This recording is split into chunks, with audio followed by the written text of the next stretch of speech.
thinking of a Lancelot pick actually, to be honest, for AP Bren. Kasi si King Frenzy, as far as I can remember, more on assassin jungle talaga yung mga nilalak niyang heroes.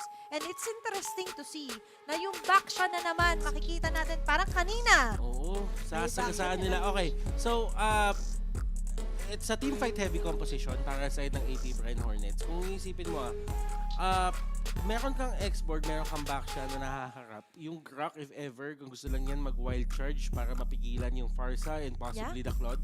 Tapos, ang pinaka-clean up nila dito, si Beatrix. Ang maganda sa isang Beatrix kasi, pagdating niya ng level 4, meron siyang mga paraan para makatulong na din sa teamfight bigla-bigla. So, ibig sabihin yan, ang gusto ng Kufra dito, it's the great initiator for the side of Maharlika.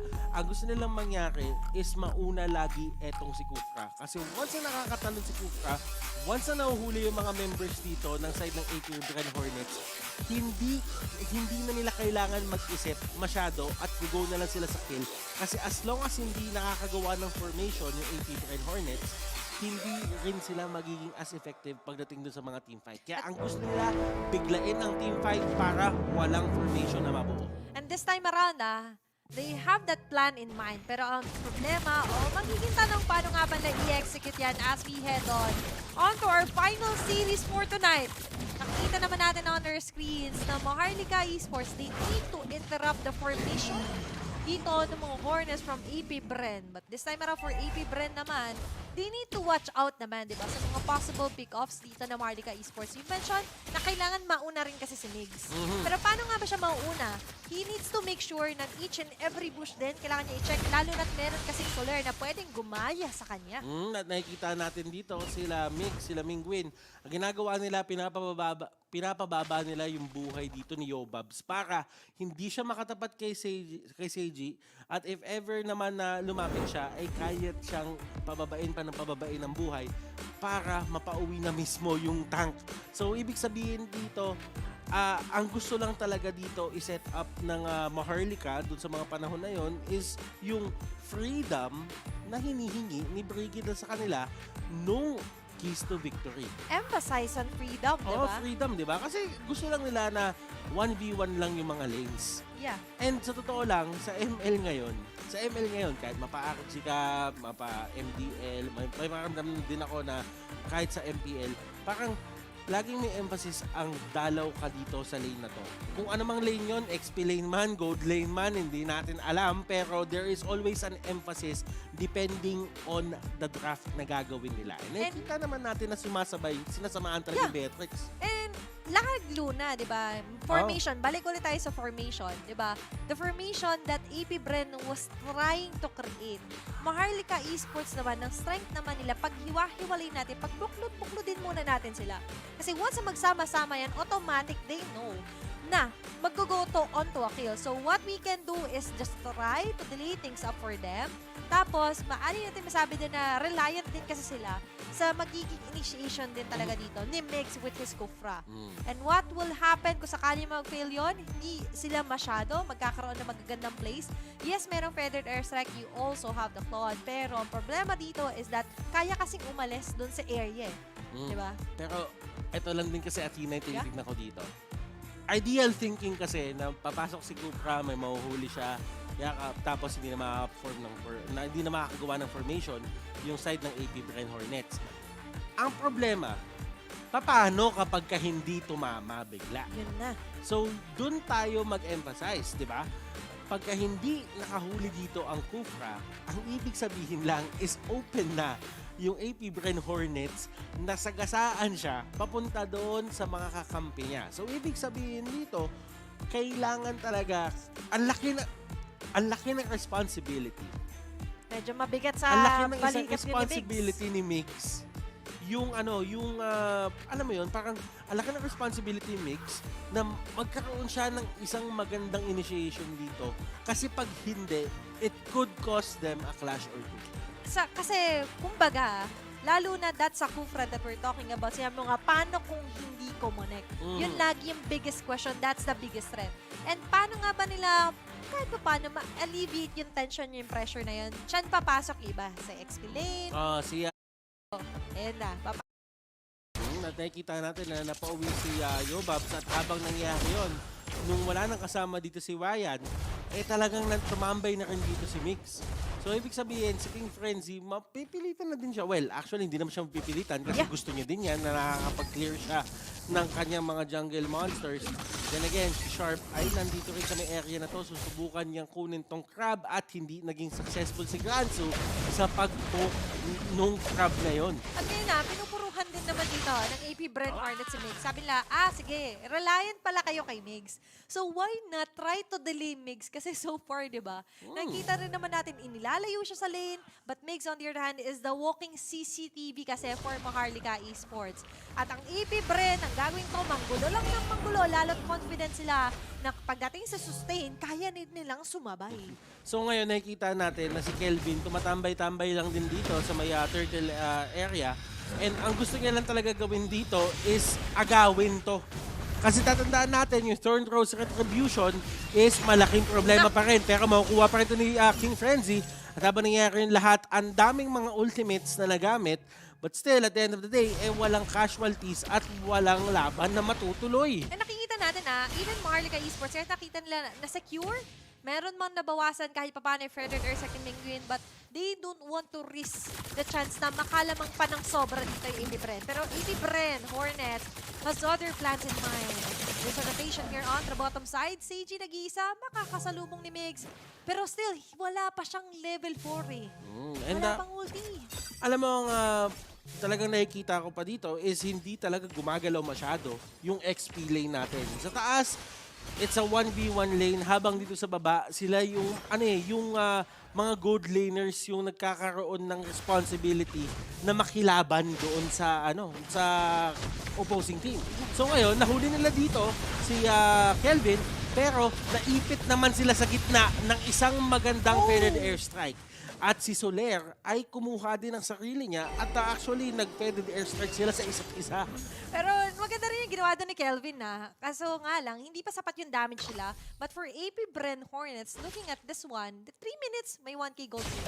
Almost nearing the POV na agad din dito si Wayan. Understandable kasi kanina nga nasabi mo, napipilitan silang mag-mature agad yung mga gold lane. Diba napipilitan agad sila magbanat ng buto dito sa linya na to. Kasi nga, nandun lagi at lagi yung mga possible pick-offs and possible clashes. Kaya nga ngayon ang gold laner talaga, ang gold lane, guys. Ayan. Ngayon, kailangan mas magaling ka pa humanap ng possible gank kesa dun sa may XP lane. Exactly. Kasi ang XP lane ngayon, hindi na masyado hinahawakan as much.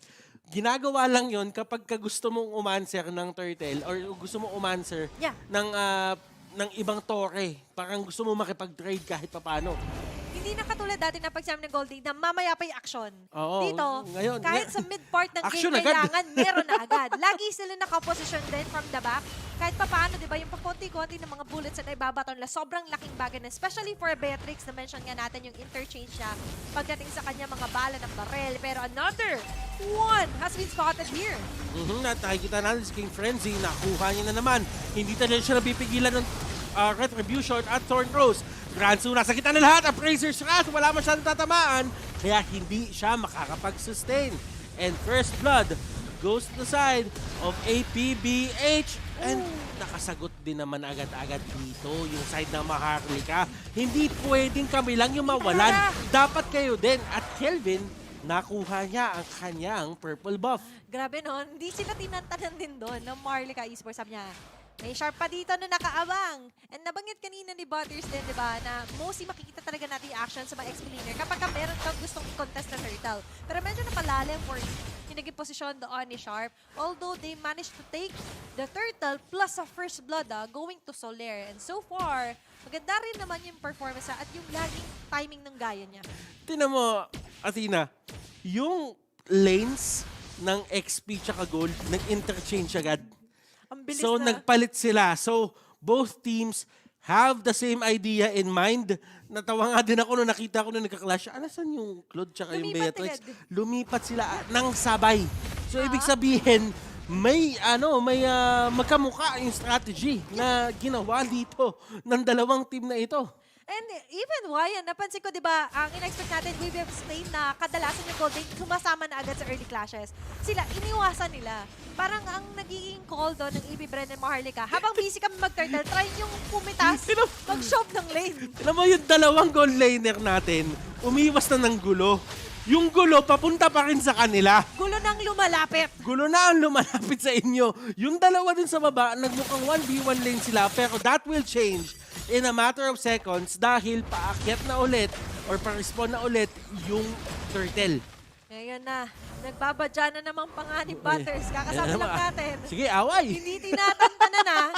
Alam din kasi ni Migs, tatlo yung tumatao ba naman dito from AP Bren Hornets. Seiji, mapipilitan itong umuwi as the turtle response. Dito naman tayo liligo, Butters. Anong game plan dito ng AP Bren? And gusto ng AP Bren dito to stall out a bit kasi kailangan hindi pa muna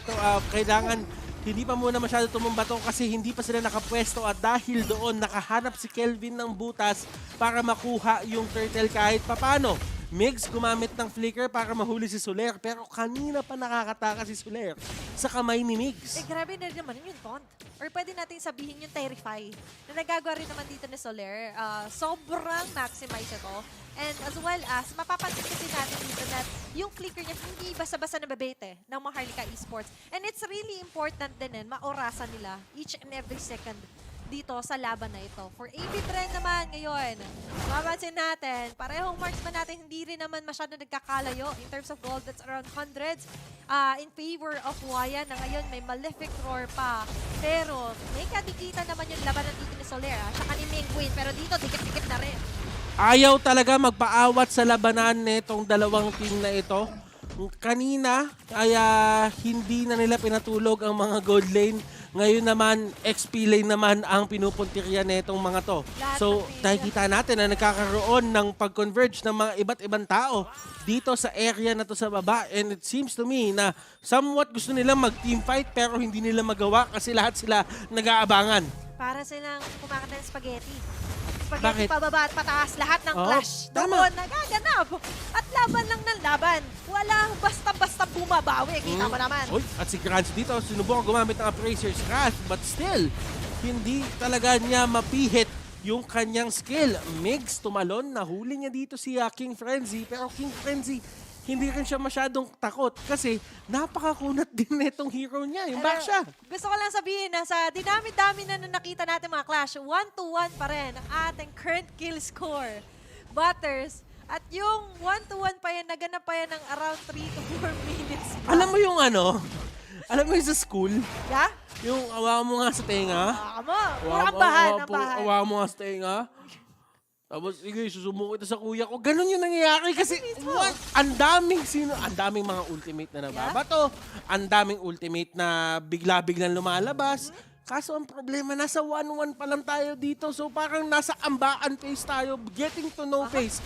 Siguro dahil nga, bagong team sila pareho dito, pero that might change in just a bit kasi si Kelvin ay nahuli ng isang wild charge, pero makakatakas lang siya with a Thorn Rose to the puncture. Tinamaan dito bigla-bigla si Mingwin ng isang bala mula sa Renner's Apathy ni Wyan, pero si Soler trying to go for the execute pero hindi matutuloy. Sharp, naka-immortality na din at yun na. Nandito na nga lang din si Migs na nag-aabang-abang. Siya yung hinahatak, mata-target. He will go for the flicker. Immortality first build niya, kaya okay lang din na mag-broke off yan. Pero masasaraduhan siya ng gate doon kasi curfew na. Bawal ka mag-cutting glass. Oo, nasira na din ang ating 1-1 score. Ngayon tayo ay nasa 2-1 na. Nakikita natin na this is sabihin na lang natin, high-level MLBB din ang pinapakita ng dalawang team na ito kasi wala din masyado napipitas talaga sa kanila out of nowhere. And ibig sabihin yan, walang trivial movements. Yung kumbaga yung may magalaw lang sa mapa. Kasi wala talagang nahuhuli sa kanila. Kung ano yung plan nila, nag-stick sila doon and this just goes to show na magaling mag-isip itong dalawang team na ito. Parang meron talaga silang distinct plan na gusto muna lang i-push through eh. Parang hindi sila by the book lang talaga. But this time around, ina-expect ko dito yung yakap sana magagaling kay Mix. Pero so far, hindi pa nangyayari yun. At pumasok si AJ bigla ng isang napakagandang blazing duet at dahil doon, mapipigilan ang APBH na talagang mag-push pa doon at gamitin yung Lord to its fullest potential at napakaganda talaga ng back and forth netong dalawang teams na to. Sadly, hindi lang talaga natutuluyan yung mga tao. Kasi hindi pa natin nakikita yung mga in-expect nating mga setups. The ultimate untog, tapos sasabay ng gaya ni Soler. While sa Maharlika Esports, wala pang nangyayakap so far si Mixa. Meron nagkakaroon ng mga attempts, pero not in total na magkakaroon sila ng ilalamang talaga. Pero ang ganda na pagkakapasok ni Sharp dito at 3-1 na. Guys, may namatay doon sa fight na yon, pero mukhang titigil na sila dito. Granzu once more. At mapaparusahan ba siya doon sa pagpasok niya? Oo, kasi nawalan siya ng flicker. Medyo nag-contemplate na si Mixa. Nag-stretching na siya eh. He was actually ready. Ready na nga lang din yung ultimate niya doon. Pero he opt to back away na nga lang din onto the very last moment kasi wala pa yung main damagers din nila dito from Maharlika. So kalimang meron siyang matalunan. Pero kung hindi nila mababurst down, pwede silang balik rin dito ng AP Bren. At Mingwin, kailangan niya maging mindful sa paggamit niya ng Fair Airstrike kasi almost every time na gagawin niya yun, merong last insanity from the X-board na gagamitin sa kanya. And Sharp has been doing his job. Usually ako, pagka nag-X-board ako, may makita lang ako mababa yung buhay, game na ako eh. Game na Kaso no? siya, disiplina lang talaga. Kung ano yung kailangan niya gawin, yun yung role niya. He sticks to his role Oo. talaga. Diba? He didn't want any team fights na unnecessary naman talaga. Kasi nakita natin, necessary talaga. Kasi that's a Forza eh, stand alone. Kapag nag-ultimate ka, nakatayo ka lang. And then for Sharp, kung hindi siya busy na talagang mangton, mag-initiate, he's also busy pushing up the lanes here against Maharlika Esports. Habang ngayon na Maharlika, nakita nga natin yung big responsibility talaga na nakasalalay sa balikat ni Migs. And so far, hindi pa niya talaga na iinit. Hindi niya pa nayayakap yung role na yon. Kaya naman nahihirapan din talaga sila in terms of team fights kung saan hindi sila basta-basta makalamang. 3-1 yung score, 13 minutes. This is a rare sight to see ng Alan Butters. At ngayon, pangalawang Lord na ang kanilang paglalabanan. Pero, kita naman natin, nandyan na ulit present. Uy, ang ganda ng pagkakaikot dito. Oh, and what a wild charge. Sadly, hindi na untog pero hindi na din naman kailangan kasi tutumba na rin doon si Mix. 4v5 situation. Granzu, sinusubukan i-hold down. Dito yung Sharp, wala siyang last insanity. Appraiser's Wrath, hindi tatama kahit kanino. And Granzu, yung pang sustain niya sa sarili niya, nawala na. Nakita kasi niya, sabi niya, it's either mamamatay ba si Mingwin o isasakripisyo ko lang yung buhay ko. Pero at the same time, hindi niya kinailangan yung sakripisyo. Pero ang naksakripisyo ko is a big objective. That's a Lord on the hands of AP Bren Hornets. At ilang hits na nga lang din yung inner turret nila doon sa may bandang bottom side. Bababasag na rin niya ng AP Bren. Uy, Sharp! napakaswerte naman ni Sharp doon. Yung tumbling niya patalikod, no? Ang swerte ni Sharp doon. Seryoso, dapat tanggal na yung immortality niya. Kahit naman anong mangyari, buhay si Sharp doon. Yeah. Pero kung iisipin mo, dapat yung immortality wala na eh. And yun yung sinusubukan tanggalin dito ni Seiji. Kaso ang problema, that the last possible moment, merong armor na dumikit sa kanya, nabuo yung shield, bumalik yung Viraga armor, and wow! Ayaw talaga magpatayan ng mga tao dito ha. Grabe, yung Maharlika Esports, ayaw nila ng half-baked plan lang eh. Gusto nila full-on talaga. And this time around, nagko-contemplate pa sila, ano nga ba muna? Should we target Sharp? Tanggalan muna natin yung immortality? Or kailangan makaabot muna tayo ng kahit isa sa from the back dito ng AP Bren Hornets? But at the same time, habang nag-iisip sila, eto, ang AP Bren, sumusugod na. At sinusubukan na dito ng AP Bren na tapusin tong laro. Pero kailangan respetuhin yung ultimate ni Mingwin na Threaded Airstrike. So ngayon, susubukan nila kahit papano na mag-show pa ng ibang lanes. Alam mo yon, kumbaga parang nasa balance tayo, nasa equilibrium tayo ngayon kahit papano, pero sinusubukan ng AP Bren Hornets na buksan ng onti yung pinto para makibag na talaga nila dito at manalo sa game number 1. Pinipilitan nila eh, di ba? Untugan na kung untugan. Pero napansin ko doon na, natanggal na yung immortality kay Sharp. Seiji on the front, pero yung damage hindi ganun kasapat. And Kelvin, makakatakas lang din with the Phantom Execution and 60 seconds till the next Lord. I expect na antayin to ng AP Bren Hornets given that sobrang disiplinado nila maglaro. Pero yung Maharlika ngayon, medyo pumapalag na. Pumapalag na. Kasi nakita nila, nagkaroon ng window din si Kelvin doon. Kahit pa paano nakakapag-farm si Kelvin, nakanakaw pa nga siya actually doon ng purple buff onto AP Bren Hornets while they were trying na makakuha man lang ng Torre sa may bandang gitna ng Maharlika Esports. Pero quick check onto the items ko sa mapapansin natin na parang so far, grabe din yung gap na na-establish dito ni Sharpa in comparison kay Gransu dito. Na ngayon may Scar Guardian helmet with the Athena Shield and still leg plates. Yes, you have the Athena Shield. Kaso nga lang, mapapansin din naman natin na hindi lang naman magical damage talaga yung pinoproblema na dito from the side of AP Bren Hornets. And looking at the gold difference per role, mapapansin natin ng AP Bren Hornets, consistent naman sila sa hindi pagbitaw sa lead na meron sila.